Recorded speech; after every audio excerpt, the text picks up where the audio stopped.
एक समय की बात है। एक गुफा में एक चुड़ैल रहती थी। एक बार वह एक बच्ची को जन्म देती है और जन्म देते ही मर जाती है।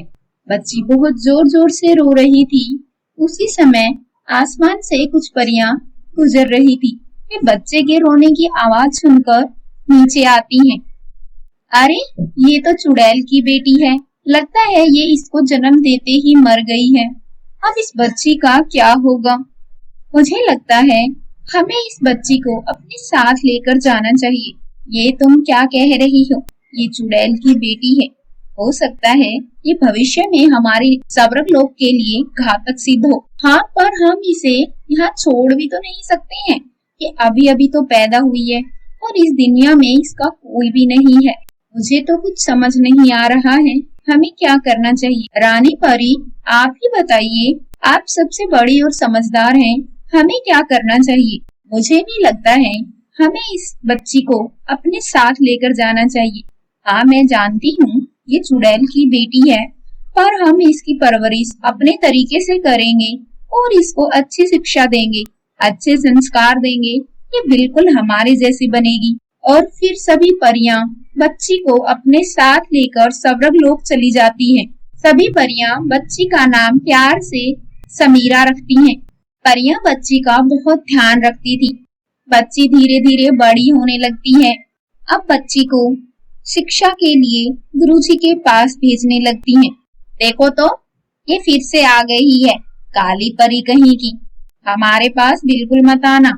वहाँ पे परियों के बच्चे उसको अपने पास नहीं आने देते थे। वो चुपचाप बैठी रहती थी, ना ही उसको अपने साथ खेलने देते थे। और इसी तरह सभी बच्चे उसका अपमान करते रहते थे। पता नहीं मुझे क्यों ऐसा लग रहा है कि समीरा कुछ समय से बहुत परेशान है। वो ना पढ़ाई में ध्यान देती है, ना ठीक से कुछ खाती पीती है। हाँ हाँ, तुम सही कह रही हो, मुझे भी ऐसा ही लगता है। तब सभी परियां मिलकर रानी परी के पास जाती हैं और रानी परी को सारी बात बताती हैं। रानी परी ये सब कुछ पहले से ही जानती थी, पर अब रानी परी की भी चिंता बढ़ने लगी थी। तुम सब जाओ, आराम करो, मैं समीरा से बात करूंगी। समीरा बेटा, मुझे बताओ, तुम्हें क्या परेशानी है? तुम इतनी चुप चुप क्यों रहती हो? तुम खाना भी नहीं खाती हो, तुम शिक्षा पे भी ध्यान नहीं देती हो। रानी परी, मुझे आप एक बात बताइए, आप सब इतनी सुंदर है, अगर मैं आपकी बेटी हूँ तो मैं इतनी काली और बदसूरत क्यों हूँ?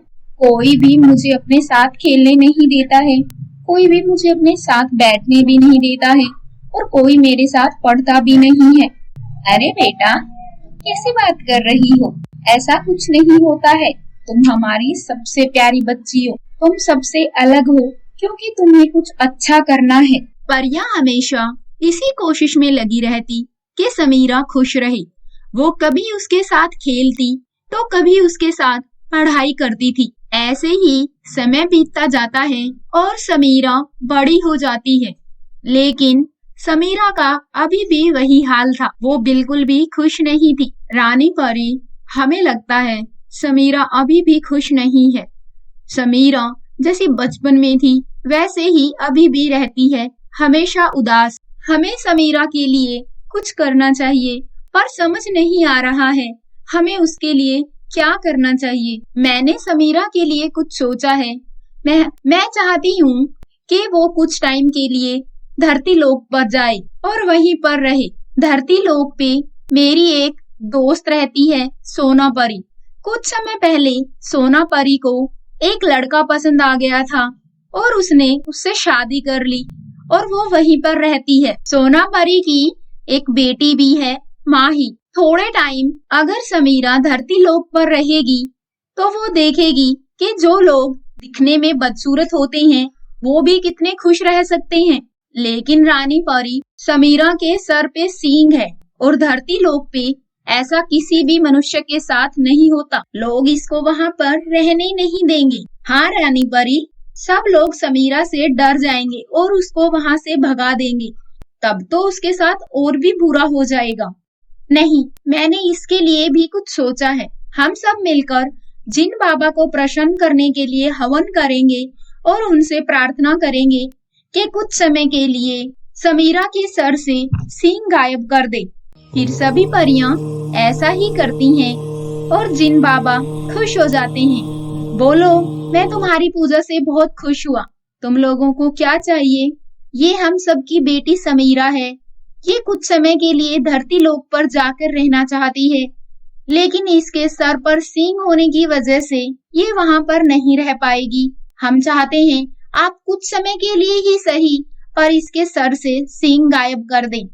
ठीक है परियो, तुम जैसा चाहती हो वैसा ही होगा। और फिर जिन बाबा ने समीरा के सर से सींग गायब कर दिए। रात को तेज बारिश होती है, बिजली कड़कती है और सभी परियां समीरा को धरती लोक पर भेज देती हैं। सोना परी समीरा को अपने घर ले जाती है और अपनी बेटी से मिलवाती है।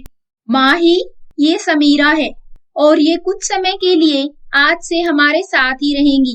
ठीक है मम्मा, हम समीरा का ध्यान रखेंगे। माही दिल की बहुत अच्छी थी और समीरा का अच्छे से ध्यान भी रखती थी और उसके साथ मिलजुल कर रहती थी। समीरा को भी धीरे धीरे माही के साथ बहुत अच्छा लगने लगा। समीरा, मैं कॉलेज जा रही हूँ। तुम सारा दिन घर में बैठी बैठी क्या करती हो? आज तुम भी मेरे साथ कॉलेज चलो। और फिर वो दोनों कॉलेज चली जाती हैं। अरे, ये लड़की दिखने में कितनी काली और बदसूरत है। हाँ, पता नहीं कैसे कैसे लोग कॉलेज में आ जाते हैं। अरे अरे, तुम लोग ये सब क्या बोल रही हो? इसमें उसकी क्या गलती है? उसको ये रंग भगवान ने दिया है। हर इंसान को जीने का हक है। अरे, ये कितना अच्छा इंसान है। इसको दूसरों की भावनाओं की कद्र है। अब समीरा अक्सर माही के साथ कॉलेज जाया करती थी और राहुल को ही देखा करती थी। मुझे ऐसा लगता है कि समीरा राहुल को पसंद करने लगी है। राहुल दिल का तो बहुत अच्छा लड़का है, पर वो समीरा को पसंद नहीं करता है। एक दिन समीरा घूमते घूमते उसी गुफा के पास पहुंच जाती है जहां पर उसकी माँ रहा करती थी और समीरा का जन्म हुआ था, और उसी गुफा के पास बैठ जाती है। अरे, पता नहीं क्या बात है, मुझे यहाँ पे कितना सुकून मिल रहा है। मुझे यहाँ पे बहुत अच्छा लग रहा है। तभी वहां पर एक दूसरी चुड़ैल आती है। अरे, तुम कौन हो और यहाँ पर कैसे आई? मैं सोना आंटी और माही के साथ रहती हूँ। बस घूमते घूमते यहाँ आ गई थी। मुझे यहाँ पर आकर अच्छा लगा, इसलिए थोड़ी देर यहीं पर बैठ गई। क्या तुम इंसानों की दुनिया में रहती हो? लेकिन तुम तो चुड़ैल हो, फिर इंसानों की दुनिया में क्यों रहती हो? नहीं आंटी, मैं चुड़ैल नहीं हूँ, मैं परियों की बेटी हूँ। मैं पृथ्वी लोक पर कुछ समय के लिए रहने आई हूँ। पर आप भी दिखने में मेरे जैसी ही बदसूरत हैं। हाँ, क्योंकि तुम भी एक चुड़ैल हो और ये सच्चाई तुम मान लो, इसीलिए तुम भी मेरी तरह ही दिखती हो। नहीं, मैं चुड़ैल नहीं हूँ। और समीरा रोते रोते वहां से भाग जाती है। एक दिन समीरा एक अंधी बूढ़ी आंटी की मदद करती है जिसका एक्सीडेंट हो गया था और उसको घर तक पहुंचाती है। ये सब राहुल देख रहा था। अगले दिन जब समीरा कॉलेज पहुंचती है तो राहुल उसको प्रपोज करता है। समीरा, मैं तुमसे शादी करना चाहता हूँ, क्या तुम मुझसे शादी करोगी? लेकिन मैं तो दिखने में इतनी बदसूरत हूँ, फिर भी तुम मुझसे शादी क्यों करना चाहते हो? क्योंकि तुम्हारा दिल बहुत अच्छा है और जिसका दिल अच्छा हो उससे सुंदर दुनिया में कोई और दूसरा नहीं हो सकता। समीरा खुश हो जाती है। उधर सभी परियां समीरा से मिलने के लिए धरती लोक पर सोना परी के घर आती हैं। समीरा कॉलेज गई है, बस आती ही होगी। क्या समीरा यहाँ पे खुश है? हाँ, वो बहुत खुश है। पर तुम लोग इतनी टेंशन क्यों लेते हो? हम सबका परिलोक में समीरा के बिना बिल्कुल भी मन नहीं लग रहा है। हम उसको वापस लेने आए हैं। तुम सब पागल हो क्या? वो एक चुड़ैल की बेटी है। मुझे लगता है अब तुम्हें दोबारा उसको परिलोक नहीं लेके जाना चाहिए। वो भविष्य में परिलोक के लिए खतरा बन सकती है। आखिर है तो वो एक चुड़ैल की बेटी ना। सोना परी, आज के बाद इस तरीके की बात समीरा के लिए नहीं बोलना। वो हमारी बेटी है, हम सबकी बेटी। उसके अंदर हमारे संस्कार है जो कभी भी धोखा नहीं दे सकते हैं। समीरा ये सब सुन लेती है और उसको बहुत बुरा लगता है। वो सोचती है, मेरी परी माँ मुझसे कितना प्यार करती है। मैं एक चुड़ैल की बेटी थी, फिर भी उन्होंने मेरे ऊपर विश्वास किया और मुझे इतने अच्छे से पाला पोसा। मैं मेरी परियों माँ के साथ परीलोक वापस जरूर जाऊंगी। मैं इतनी भी स्वार्थी नहीं हो सकती हूँ। फिर वो राहुल और माही को बुलाती है। राहुल, मैं परीलोक वापस जा रही हूँ, लेकिन तुमने मुझे जिंदगी जीने की सीख दी है, जिस वजह से मैं बचपन से लेकर आज तक खुश नहीं रह पाई। तुमने वो वजह मेरी जिंदगी से मिटा दी है। मैंने तुमसे और माही से सीखा है कि जिंदगी में कैसे खुश रहा जाता है। मैं चाहती हूँ तुम और माही दोनों शादी कर लो, क्योंकि माही बहुत अच्छी लड़की है। मैं तुम्हारे लिए बहुत खुश हूँ, पर तुम हमसे मिलने के लिए आते रहना। उसके बाद समीरा अपनी परियों माँ के साथ परीलोक चली जाती है और हमेशा खुश रहती है। हेलो व्यूअर्स, अगर आपको मेरी कहानी पसंद आई हो तो मेरे चैनल को सब्सक्राइब करें, ताकि मैं ऐसी और कहानियां आप सबके लिए लाती रहूं।